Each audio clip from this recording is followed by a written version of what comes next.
తెచ్చెను తరగని సంతోషం. చైత్రమాస శుక్లాపక్షం ఉత్తర భాద్ర నక్షత్రం ఉగాది తెచ్చెను గుండెకు ఆనందం. ఆయని గురుతులు అయ్యను మన సొంతం. వేపల చిరుపూత మామిడి తొలికాత పులుపుల పులకింద ఉగాది తెచ్చెను గుండెకు ఆనందం. ఆయని గురుతులు అయ్యను మన సొంతం.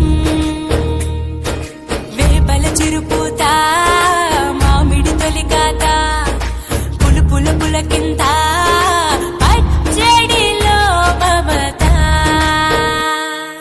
తీపి కారము పులుపు చేదులు ఉప్పు వగరులాగా ఈ జీవితం కష్ట సుఖముతో సాగేటి నామా. అదే అదేగా ఉగాది మనకు బోధించే మంత్రం. ఇదేగా మనిషి మనుగడకు ఆది అంత సూత్రం. మనసుకు తెచ్చెను తరగని సంతోషం. చైత్రమాస శుక్లాపక్షం ఉత్తర భాద్ర నక్షత్రం ఉగాది తెచ్చెను